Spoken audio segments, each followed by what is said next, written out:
Hello बच्चों, आज हम लोग cell the unit of life का लास्ट लेक्चर पढ़ेंगे जो है न्यूक्लियस। हमने cell the unit of life को 7 लेक्चर में ख़त्म किया है। ये 8वां लेक्चर है जो कि न्यूक्लियस है। ठीक, इसको भी बहुत बढ़िया से ख़त्म करेंगे। न्यूक्लियस के बारे में आइए पढ़ते हैं, स्टार्ट करते हैं। न्यूक्लियस होता क्या है? ठीक, न्यूक्लियस के बारे में। न्यूक्लियस को first describe by Robert brown 1831 में। क्या लिखेंगे पहले? फर्स्ट डिस्क्राइब्ड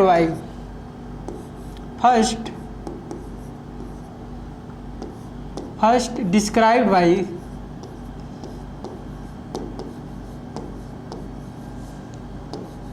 रॉबर्ट ब्राउन नामक साइंटिस्ट है।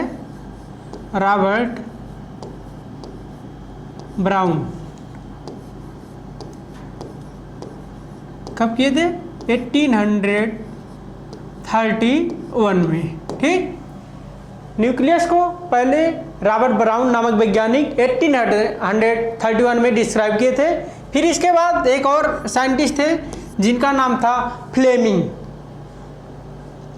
साहब ने बाद में न्यूक्लियस को स्टैंड किया बेसिक डाई में। तो बाद में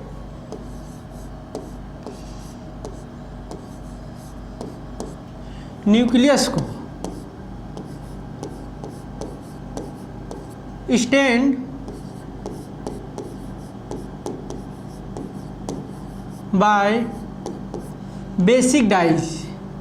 कैसी डाई थी? बेसिक डाई थी। बेसिक डाइज क्या किए बाद में? बेसिक डाइज से इसको स्टैंड किए। स्टैंड तो वहाँ भी हुआ था, माइटोकॉन्ड्रिया आप पढ़ेंगे। माइटोकॉन्ड्रिया को बिना स्टैंड को दिखाई नहीं देता था। ठीक, वहाँ भी बेसिक डाई से, वहाँ डाई का नाम क्या था वहाँ पे? Janus granule. यहाँ बेसिक डाई से स्टैंड किए थे। ठीक, बेसिक डाई से स्टैंड करने के बाद इसका नाम रख दिए न्यूक्लियस का क्रोमैटिन। क्या रख दिए? क्रोमैटिन रख दिए। ठीक, बाय फ्लेमिंग। ठीक, फ्लेमिंग साहब ने न्यूक्लियस स्टैंड किया बेसिक डाई से, फिर उसका नाम न्यूक्लियस का क्रोमैटिन रखा। ठीक, तो इसके बाद न्यूक्लियस को हम इंटरफेज या रेस्टिंग फेज में ही देख सकते हैं। न्यूक्लियस को अगर हम देखना चाहें, न्यूक्लियस को हम रेस्टिंग फेज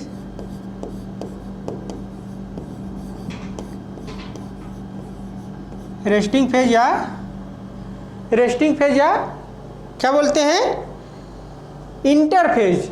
रेस्टिंग फेज या इंटरफेज में ही देख सकते हैं। इंटरफेज में ही देख सकते हैं। ठीक, इतना क्लियर हुआ। न्यूक्लियस को first describe by Robert brown 1831 में। बाद में न्यूक्लियस को स्टैंड किया बेसिक डाई से फ्लेमिंग साहब ने, उसका नाम क्रोमैटिन रखा। ठीक, न्यूक्लियस को हम या तो इंटरफेज में देख सकते हैं या तो रेस्टिंग फेज में देख सकते हैं। आइए, तो रेस्टिंग फेज। ठीक, न्यूक्लियस में कंसिस्ट होता है, किससे किससे मिलकर बना होता है? न्यूक्लियर इनवलप होता है, न्यूक्लियोप्लाज्म होता है, न्यूक्लियोलस होता है एंड क्रोमैटिन मटेरियल होता है। आइए न्यूक्लियस के फिगर से समझते हैं। वाह, ये है न्यूक्लियस का फिगर, कितना प्यारा फिगर है। तो इसके बीच में जो प्लाज्म भरा होता है, मान लीजिए प्लाज्म है, इसको क्या बोल दिया जाता है? न्यूक्लियोप्लाज्म। क्या बोल दिया जाता है बच्चों? Nucleoplasm.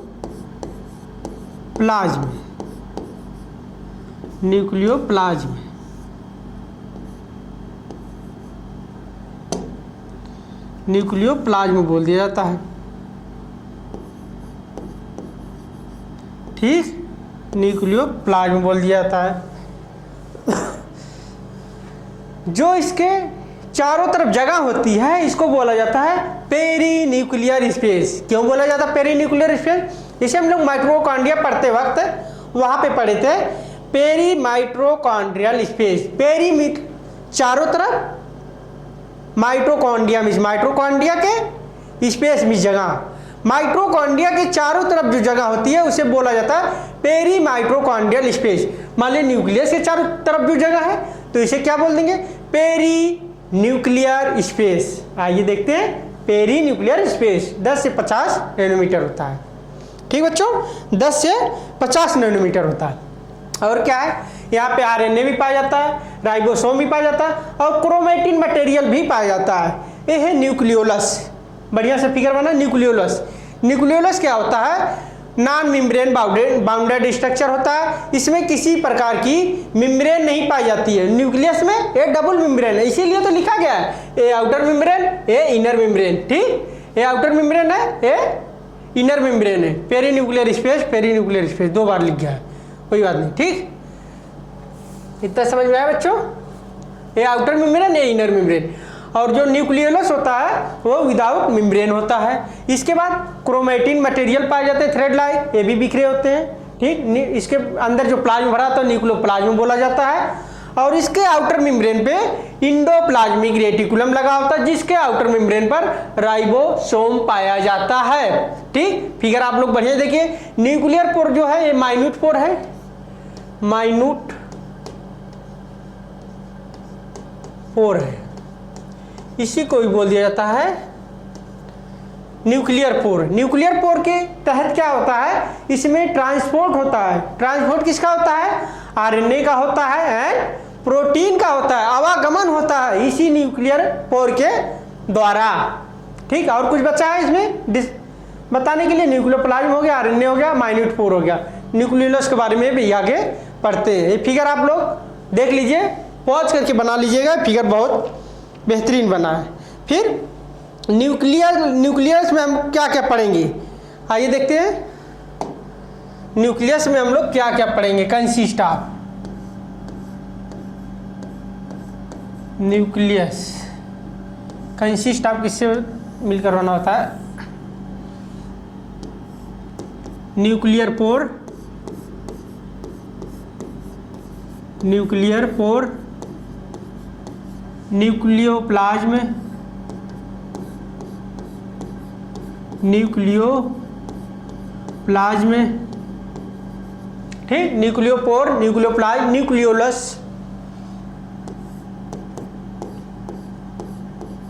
Nucleolus and chromatin material. क्या होता है, क्रोमेटिन मटेरियल। ठीक, आइए देखते हैं।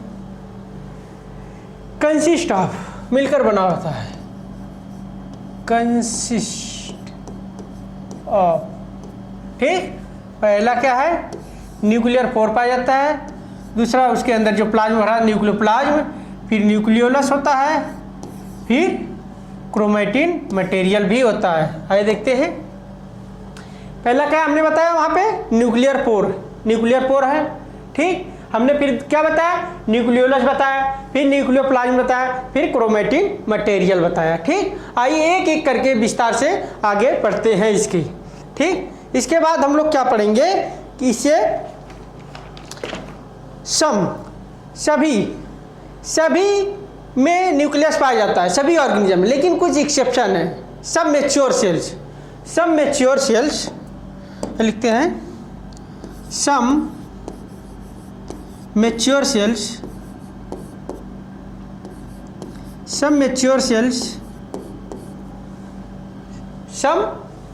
Sales lack nucleus.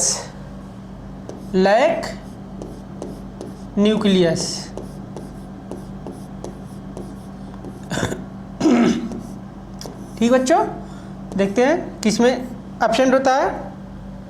जैसे मान लीजिए erythrocytes of many mammals. Erythrocyte मतलब आरबीसी के, मैमल्स के आरबीसी में न्यूक्लियस नहीं पाया जाता है। अगर वही फ्रॉग में देखेंगे, फ्रॉग में आरबीसी में न्यूक्लियस पाया जाता है। और किस में होता है, vascular plant of sieve tube, vascular plant of sieve tube, sieve tube cells of vascular plant भी लिख सकते हैं। तो इरिथ्रोसाइट्स इरिथ्रोसाइट्स या फिर आरबीसी ऑफ मेनी मैमल्स। ठीक बच्चों, यहाँ पे क्या हो जाएगा, सी ट्यूब वैस्कुलर प्लांट्स। ठीक, हमने क्या लिखा, सम मैच्योर सेल्स लैक मतलब कमी, नहीं पाया जाता है न्यूक्लियस। ठीक, इतना समझ में आया बच्चों। Some mature cells like nucleus, erythrocytes of many mammals and sieve tube of vascular plants. ठीक, देख लीजिए आप लोग। तो इसके आगे पढ़ेंगे न्यूक्लियोलस। क्या पढ़ेंगे, nucleolus.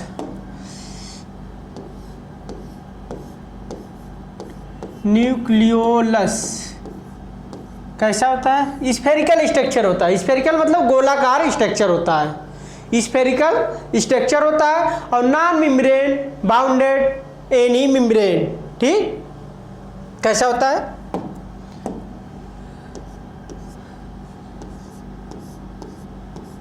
Spherical structure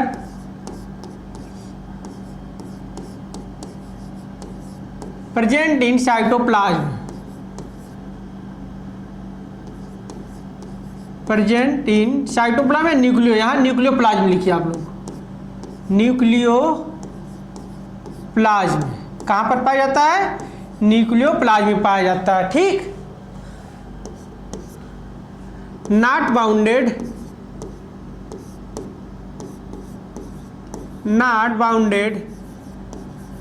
any membrane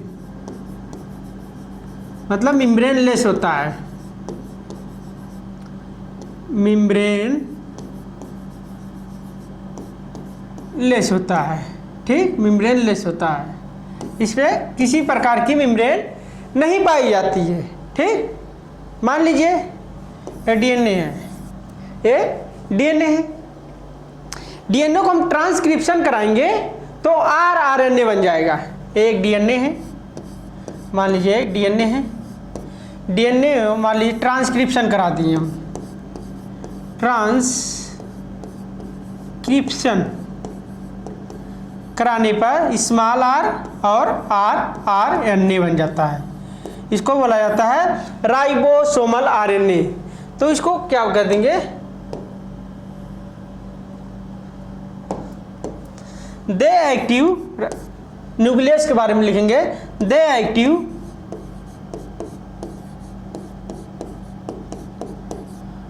eight ribosomal RNA, ribosomal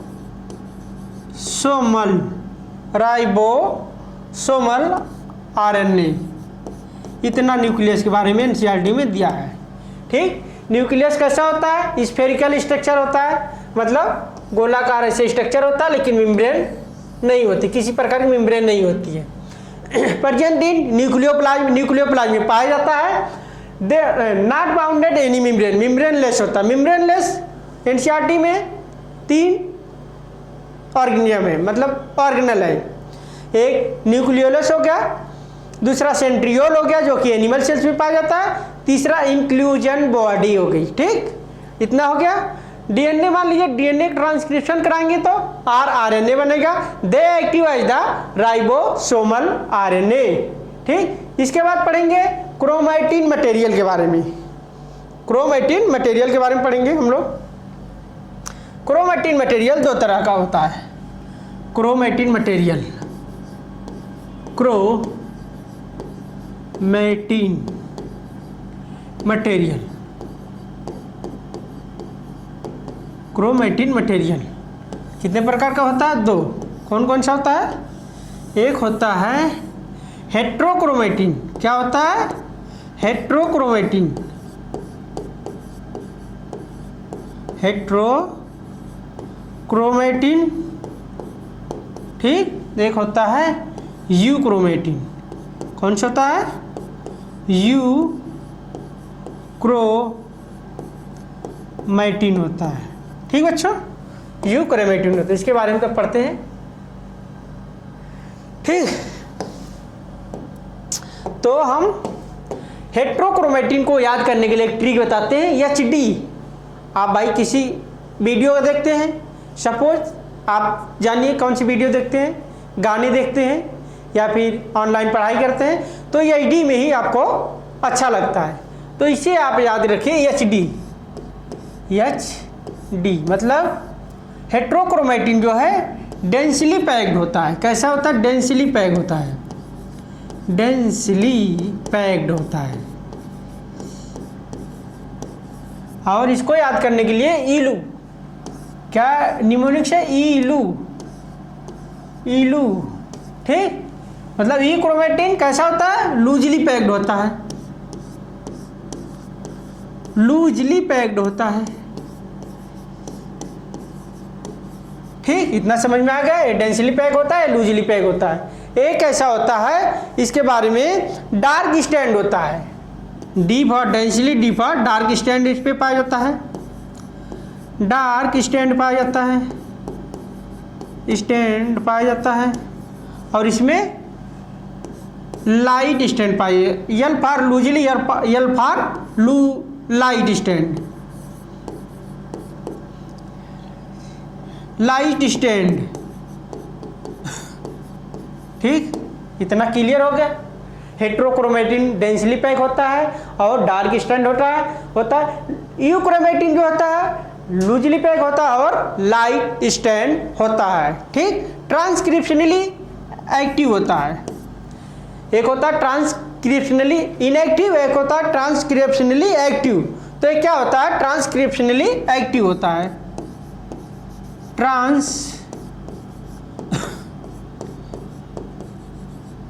transcriptionally active होता है। कैसा होता है? एक्टिव होता है। ट्रांसक्रिप्शनली इनएक्टिव होता है, ट्रांसक्रिप्शनली इनएक्टिव होता है, इनएक्टिव होता है। इतना क्लियर है, इतना दिया है एनसीईआरटी में। क्रोमैटिन मटेरियल एक होता है हेट्रोक्रोमैटिन, एक होता है यूक्रोमैटिन। हेट्रोक्रोमैटिन जो होता है डेंसली पैक होता है, डार्क स्टैंड होता है और ट्रांसक्रिप्शनली एक्टिव होता है। यूक्रोमैटिन जो होता है लूजली पैक होता है, लाइट स्टैंड होता है और ट्रांसक्रिप्शनली इनएक्टिव होता है। ठीक, इतना आप लोग देख लीजिए क्लियर। यही क्रोमैटिन मटेरियल के बारे में इतना दिया है। आगे बढ़ते हैं। मान लीजिए थ्रेड लाइक कोई स्ट्रक्चर है, थ्रेड लाइक स्ट्रक्चर है कोई, इसे बोल दिया जाता है क्रोमैटिन मटेरियल। क्या? Chromatin material. कैसा है? Thread like structure, chromatin material, chromatin material है, क्रोमैटिन मटेरियल। कैसा है? थ्रेड लाइक, धागे नुमा, थ्रेड लाइक है। ठीक, मान लीजिए इसको कंडेंस करवाएं हम, कुछ कंडेंस करवाएं तो इसका कुछ रूप चेंज हो जाएगा। कैसा हो जाएगा? मान लीजिए ऐसा हो जाएगा। ठीक, मान लीजिए और कंडेंस करवाएं हम, और कंडेंस करवाएं तो एक क्रोमोसोम्स का ये फॉर्म ले लेगा, ये कंडेंस होके क्रोमोसोम्स का फॉर्म ले लेगा ये।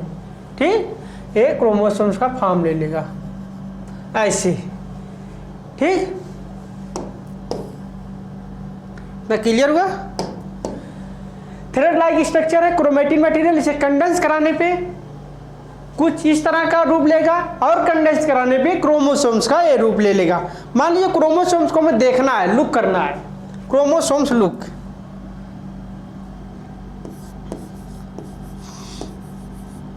क्रोमोसोम लुक हमें देखना है, किसमें क्लियर दिखाई देगा? एक होता है मेटाफेज, मेटाफेज, एक होता है एनाफेज, एक होता है एनाफेज। मेटाफेज में इसकी मार्फोलॉजी हम देख सकते हैं। क्या देख सकते हैं? क्लियर इसकी मार्फोलॉजी देख सकते हैं, लेकिन एनाफेज में इसका शेप हम क्लियर देख सकते हैं। क्यों देख सकते हैं? इसके बारे में देखते हैं क्यों देख सकते हैं। बेस्ट स्ट्रक्चर एंड मार्फोलॉजी देख सकते हैं किसमें? मेटाफेज में। बेस्ट स्ट्रक्चर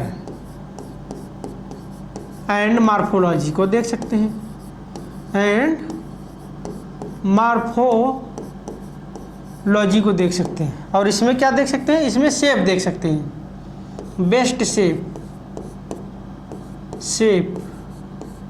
तो शेप क्यों देख सकते हैं? क्योंकि एनाफेज में क्रोमोसोम्स दो भागों में स्प्लिट हो जाता है। मान लीजिए, अगले पेज पे समझाते हैं। मान लीजिए क्रोमोसोम है, एक क्रोमोसोम है, ठीक, सेंट्रोमियर। क्रोमोसोम्स को हम एनाफेज में जब देखेंगे, एनाफेज, तो ये दो भागों में स्प्लिट हो जाता है, दो भागों में स्प्लिट हो जाता है, ठीक। तो ऐसा कुछ शेप बन जाता है, इसका कुछ ऐसा शेप बन जाता है। तो इसको हम आसानी से इसका शेप देख सकते हैं। इसीलिए एनसीईआरटी में लिखा है क्रोमोसोम्स को एनाफेज में बेस्ट हम देख सकते हैं। इसको आप पढ़ेंगे cell cycle and cell division में, 11th एनसीईआरटी चैप्टर नंबर 9 में, एकदम एक इसके बारे में, कैसे इस प्रोफेज में, टीलोफेज में, एनाफेज में, मेटाफेज में सबकी एक जानकारी बताएंगे। उसमें सबसे जो है पेज नंबर 126 पे है, सबसे इंपॉर्टेंट है उसका मियोसिस फर्स्ट को 5 भागों में डिवाइड किया गया है क्रोमोसोमल बिहेवियर के आधार पे, ठीक। लेप्टोडिन, जाइगोडिन, पैचिटिन, डिप्लोडिन, डायकानेसिस, जो सब वहाँ की बातें, यहाँ की बातें बस इतनी है, ठीक। इसके आगे पढ़ते हैं। मान लीजिए एक हम क्रोमोसोम्स का एक फिगर बनाते हैं बढ़िया सा, इसी में सब समझ लेंगे। ये है क्रोमोसोम्स का एक फिगर, ठीक। क्रोमोसोम्स का एक प्यारा सा फिगर है। यहाँ पे पाया जाता है सेंट्रोमियर। सेंटर में क्या पाया जाता है? सेंट्रोमियर। ये क्या है बच्चों? सेंट्रोमियर है, सेंट्रोमियर है। फिर यहाँ पे ऐसे कुछ इस शेप का बना होता है, मान लीजिए इसे बोला जाता है काइनेटोकोर। कलर नहीं चेंज हुआ क्या भाई? पता नहीं कैसे। इसे बोला जाता है काइनेटोकोर, दोनों तरफ होता है। क्या बोला जाता है? काइनेटोकोर, काइनेटोकोर, ठीक। ये क्या है? ये दोनों सिस्टर क्रोमैटिड्स हैं, सिस्टर क्रोमैटिड्स, ठीक। ये है पूरा कंप्लीट क्रोमोसोम। सेंट्रोमियर बीच में है, इसमें कुछ ऐसे स्ट्रक्चर पाए जाते बटन जैसे, इसको बोला जाता है काइनेटोकोर, ठीक। अब आइए, क्रोमोसोम्स को 4 भागों में डिवाइड किया गया है। क्रोमोसोम्स को 4 भागों में डिवाइड किया गया है। क्रोमोसोम्स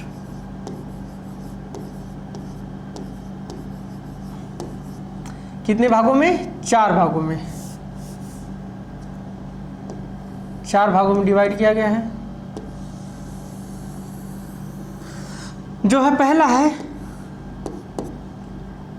मेटाफेज, ठीक।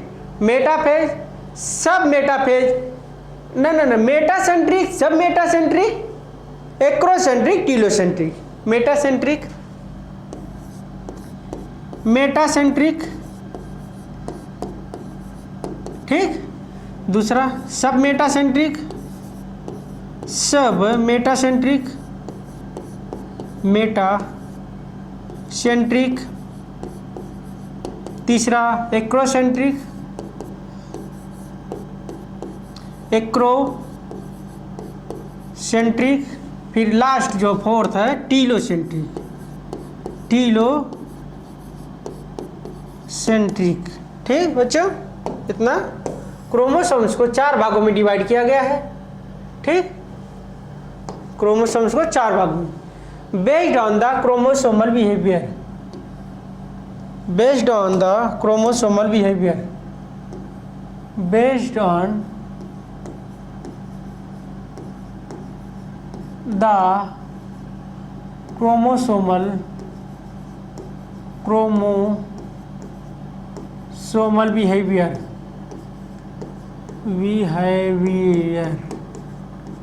ठीक है। अच्छा, इतना क्लियर हो गया। किस बेस पे क्रोमोसोम्स को 4 भागों में डिवाइड किया गया है? मेटासेंट्रिक, सब मेटासेंट्रिक, एक्रोसेंट्रिक एंड टीलोसेंट्रिक। किसके आधार पर? Chromosomal centro position of the centromere, position of cell cycle and cell division में घुसने लगे बच्चों। पोजीशन ऑफ द सेंट्रोमियर के आधार पे, किसके आधार पे? पोजीशन ऑफ द सेंट्रोमियर, गलत हो जाता, पोजीशन ऑफ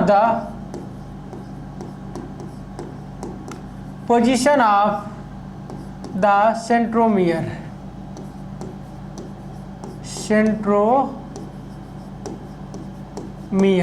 ठीक। सेंट्रोमियर के पोजीशन के आधार पे 4 भागों में, मेटासेंट्रिक, सब मेटासेंट्रिक, एक्रोसेंट्रिक एंड टीलोसेंट्रिक। तो बच्चों, मेटासेंट्रिक किससे बोला जाता है? मेटासेंट्रिक बोला जाता है, मान लीजिए इसके थ्रू हम समझते हैं। मेटासेंट्रिक किसको बोला जाता है? सेंट्रिक, जो सेंट्रिक होता है, सेंट्रोमियर होता है, इस एकदम बीच में होता है, दोनों 2 इक्वल पार्ट में ऐसे डिवाइड होते हैं, इसको बोला जाता है मेटासेंट्रिक। मान लीजिए सेंट्रोमियर है, सेंट्रोमियर एकदम बीच में है, देखिए, मान लीजिए सेंट्रोमियर है, ठीक, ये ऊपर का फेज है, ये नीचे का फेज है क्रोमोसोम्स का। तो कैसे बोला जाता है? Centromere present at the middle, centromere present at the middle. तो पहले में क्या लिखेंगे हम लोग? Centromere present at the middle, centromere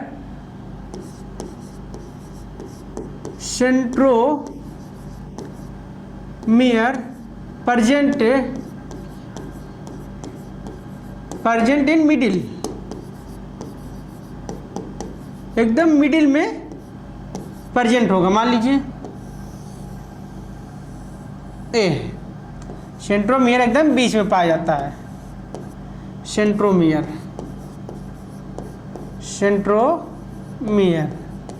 इतना हो गया। और सब मेटासेंट्रिक में क्या होता है? सब मेटासेंट्रिक में मान लीजिए पहले यहाँ पाया गया सेंट्रोमियर, लाइन दिखाई दे रही होगी, ब्लैक कलर की पट्टी है, डार्क है, ये सेंट्रोमियर यहाँ पाया गया। सब मेटासेंट्रिक में क्या होता है? सेंट्रोमियर यहाँ पाया जाता है, slightly away the middle centromere, middle के थोड़ा से ऊपर, इसे बोला जाता है सब मेटासेंट्रिक।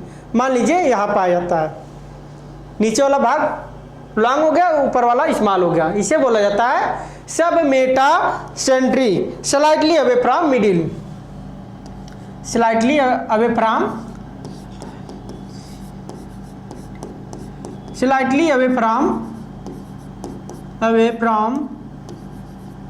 मिडिल, ठीक। कैसा हो जाएगा?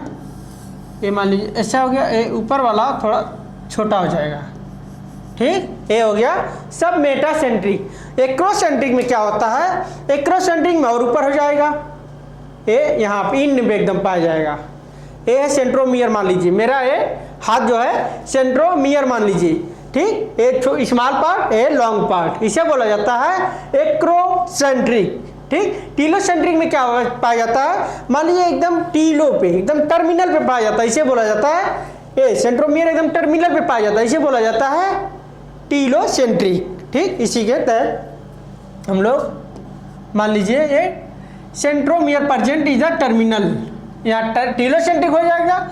और यहाँ पर लिखेंगे एक्रोसेंट्रिक में centromere present at the end of close of end, क्या लिखेंगे? Present of the end, centromere present,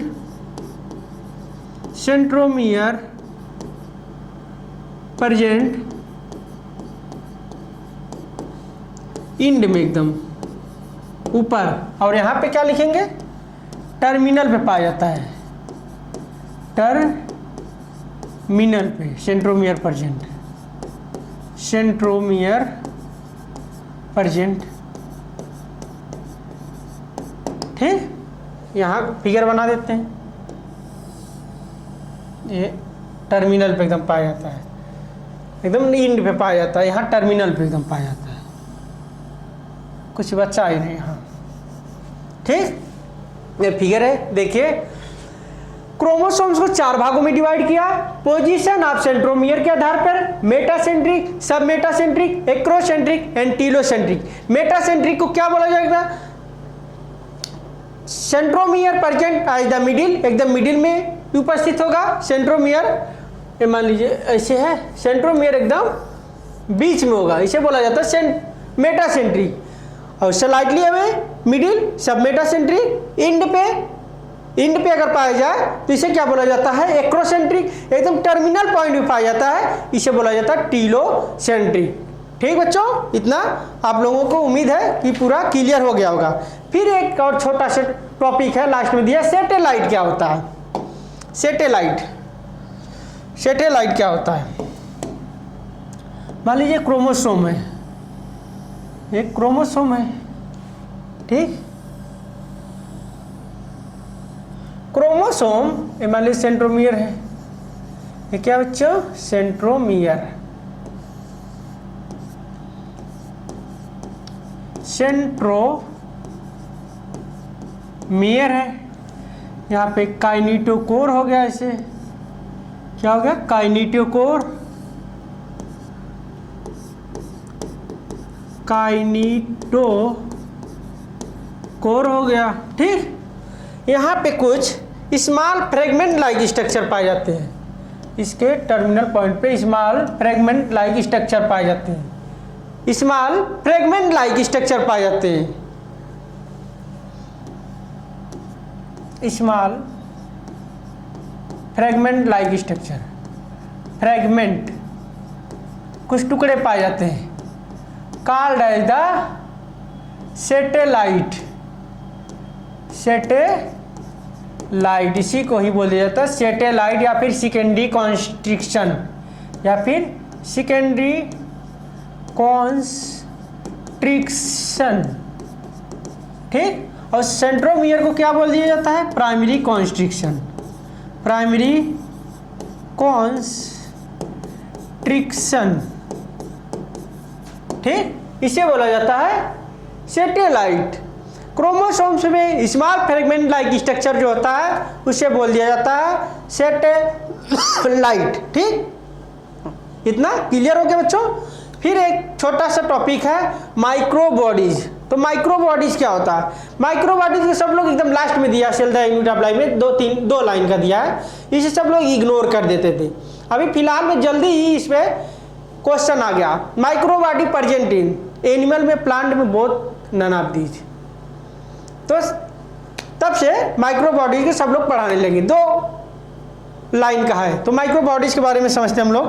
microbodies क्या होता है? माइक्रोबॉडीज, माइक्रोबॉडीज पहली बात मेम्ब्रेन बाउंडेड होती है, मेम्ब्रेन बाउंडेड स्ट्रक्चर होता है। ठीक, दूसरी बात क्या होती है? प्रेजेंट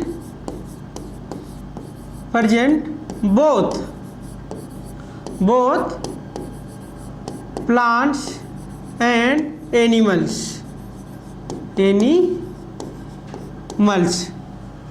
पहली बात मेम्ब्रेन बाउंडेड होती है, सिंगल मेम्ब्रेन होती है, और दूसरी बात है present both plant and animals, involves metabolic pathway. ये लाइन एनसीईआरटी में नहीं दी है, लेकिन आप लोग याद रखिएगा, involves metabolic pathway, metabolic pathway. ठीक बच्चों, उम्मीद है कि आप लोगों को cell the unit of life पूरा क्रिस्टल क्लियर हो गया होगा। ठीक, एक लेक्चर पूरा एग्जाम गुरु यूट्यूब चैनल पर पड़ा है, आप लोग देख सकते हैं। इसके बाद हम नेक्स्ट लेक्चर में पढ़ेंगे बहुत ही interesting topic, plant morphology of flowering plant. जो कि 2-3 क्वेश्चन आता है, लेकिन वो फ्री फंड का आता है, सिर्फ एग्जाम्पल और डिफिनेशन ही आता है। ठीक बच्चों, तो आज की बातें यहीं तक, बाकी बातें नेक्स्ट लेक्चर में। थैंक यू, धन्यवाद।